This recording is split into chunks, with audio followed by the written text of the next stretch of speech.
پیارے دوستو، آج کی اس ویڈیو میں ہم آپ کو ایک نیک عورت کا ایک ایسا سبق آموز واقعہ سنائیں گے جسے سن کر آپ حیران رہ جائیں گے۔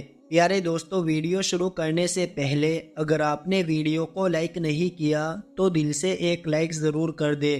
پیارے دوستو، بنی اسرائیل کی ایک بہت عبادت گزار عورت تھی جو لوگوں کی نظروں میں بہت بڑی نیک اور عبادت گزار تھی، لیکن اللہ تبارک و تعالیٰ کے سامنے یہ بہت ہی گناہگار عورت تھی۔ وہاں کے لوگ اسے بہت بڑی عبادت گزار عورت سمجھتے تھے۔ اس کے لاکھوں کی تعداد میں مرید تھے جو اسے دعاؤں کے لیے کہا کرتے تھے۔ ایک دن اللہ تبارک و تعالیٰ کا کرنا ایسا ہوا کہ اس عورت کا انتقال ہو گیا، وہ اس دنیا سے رخصت ہو گئی۔ جب اس کو قبر میں دفن کرنے لگے تو اللہ تبارک و تعالیٰ کا ایسا کرشمہ ہوا جسے دیکھ کر وہاں پر موجود لوگ حیران اور پریشان ہو گئے۔ وہ میت آہستہ آہستہ پھولنے لگی۔ لوگ سوچنے لگے کہ آخر کیا بات ہے، یہ تو اللہ کی محبوب بندی تھی، اللہ کی نیک بندی تھی اور ہم اس سے دعائیں منگوایا کرتے تھے، اور اس کی میت کے ساتھ یہ کیا ہو گیا؟ پھر اچانک آسمان سے ایک پرچہ آ کر اس میت کے اوپر گرا۔ جب لوگوں نے اس پرچے کو اٹھایا اور اس کو کھول کر پڑھا تو لوگوں کے پاؤں کے نیچے سے زمین نکل گئی۔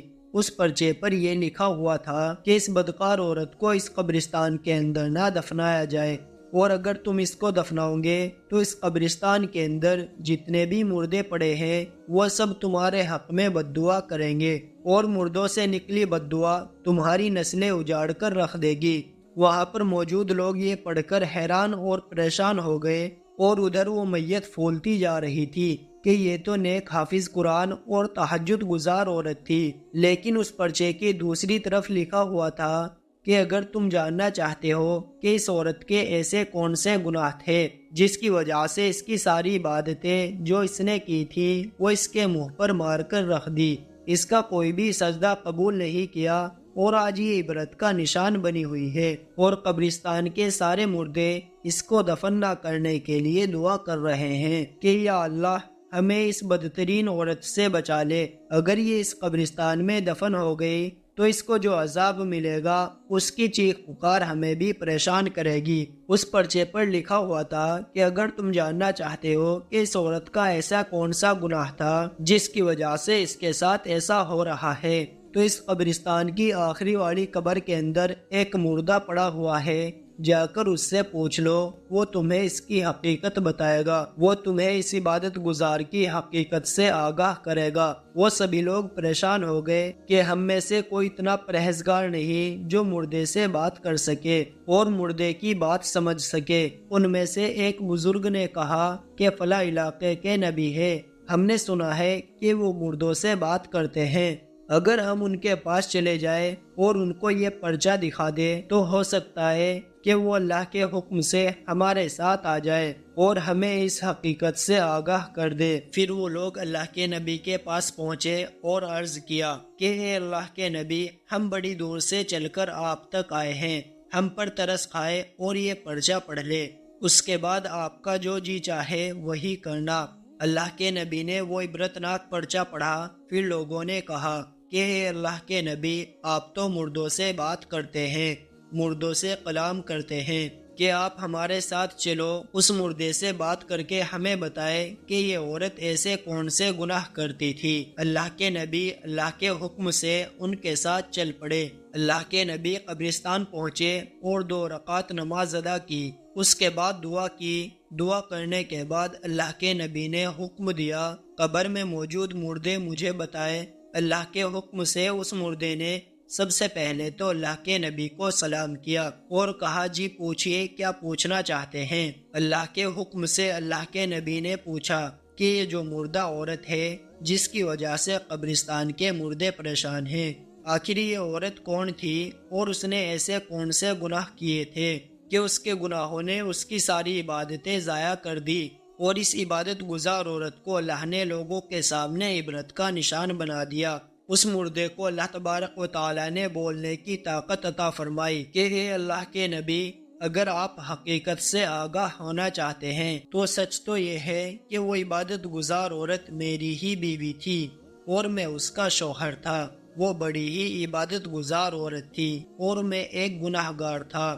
میں گناہ پر گناہ کرتا تھا، لیکن میری بیوی عبادت گزار عورت تھی، اللہ کی نیک بندی تھی۔ جب جب میں گناہ کرتا تھا، میری بیوی مجھے میرے گناہوں کے طعنے دیتی تھی کہ وہ بدکار گناہگار شوہر بنا پھرتا ہے، کہ تجھے تو ایک نیک اور پرہیزگار بیوی مل گئی ہے، پھر بھی تو گناہ پر گناہ کرتا ہے۔ میں دعا کرتی ہوں کہ اللہ قیامت کے دن تیرا ساتھ مجھے نصیب نہ کرے۔ جب جب وہ مجھے میرے گناہوں کے طعنے دیتی تھی، مجھے بہت زیادہ تکلیف ہوتی تھی، میں اندر ہی اندر روتا تھا، اور ایک دن تو میں اس کے طعنوں سے تنگ آ کر اپنے دونوں ہاتھ اٹھائے اور عرض کیا کہ اے میرے رب، میں آج سے پکی توبہ کرتا ہوں کہ آئندہ کوئی گناہ نہیں کروں گا، میری توبہ قبول کر لیجئے۔ میرے سچے دل سے ایک آہ نکلی، میری آنکھوں سے دو چار آنسو نکلے ہی تھے کہ اللہ تبارک و تعالیٰ نے میری دعا قبول فرما لی۔ توبہ کی قبولیت کی نشانی یہ تھی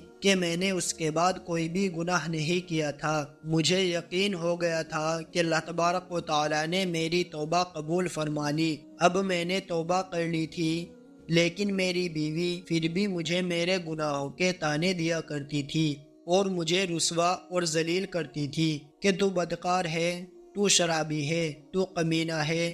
اپنی عبادت پر فخر کرتی تھی۔ پورا دن میں کام کرتا تھا اور شام کو گھر آ کر میں کھانا بناتا اور خود بھی کھاتا تھا اور اپنی بیوی کو بھی اپنے ہاتھوں سے کھلاتا تھا۔ مصلے پر بیٹھی بیوی کو کھانا کھلاتا تھا، اسے کسی بھی کام کے لیے نہیں کہتا تھا، اس وجہ سے کہ وہ ایک پل کے لیے بھی عبادت سے خالی نہ ہو جائے۔ بجائے میرے شکر گزاری کرنے کے، جب بھی اسے غصہ آتا تھا تو مجھے میرے گناہوں کے طعنے دیا کرتی تھی، حالانکہ میں نے توبہ کر لی تھی اور اللہ تبارک و تعالیٰ نے بھی میرے گناہوں کو معاف کر دیا تھا، لیکن پھر بھی وہ میرا دل دکھاتی تھی۔ اس کے یہ طعنے سن سن کر میری آنکھوں سے خون کے آنسو نکلتے تھے۔ روتے روتے، سہتے سہتے میں یہ سب نہ سہ سکا، اور ایک دن مجھے دل کا دورہ پڑا اور میرا انتقال ہو گیا۔ لیکن میں نے مرنے سے پہلے اللہ تبارک و تعالیٰ سے یہ دعا کی تھی کہ اے اللہ، اگر یہ عبادت گزار عورت جنت میں چلی گئی تو میں جنت میں نہیں جاؤں گا، کیونکہ اس عورت نے خود ہی تو دعا کی تھی کہ مجھے قیامت میں میرے شوہر کا ساتھ نہیں چاہیے۔ اللہ تبارک و تعالیٰ نے اپنے کرم سے میری دعا قبول کر لی اور مجھے جنت عطا فرما دی۔ اللہ تعالیٰ نے اس کی دعا بھی قبول کی۔ اس نے کہا تھا میں اس کا ساتھ نہیں چاہتی، اللہ تعالیٰ نے اس کا ٹھکانہ جہنم بنا دیا۔ پھر وہ مردہ کہنے لگا کہ اے اللہ کے نبی، کہ اس عبادت گزار عورت کے تکبر نے اس کی تمام عبادتیں ضائع کر دی۔ جب اس کا انتقال ہوا، اس کے دامن میں گناہوں کے علاوہ کچھ بھی نہیں تھا۔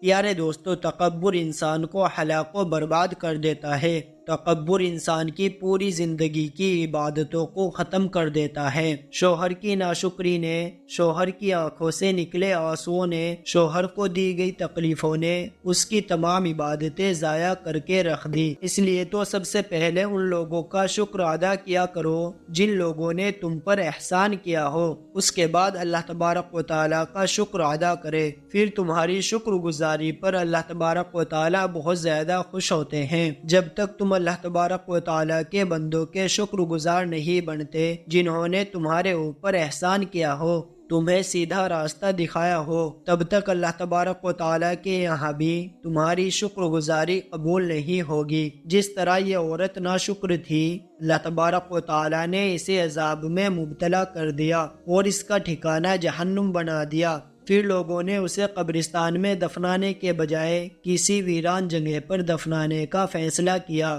اور جب اس کی قبر کو کھودا گیا تو اس کی قبر میں کیڑے مکوڑے اور سانپ بچھو آ گئے۔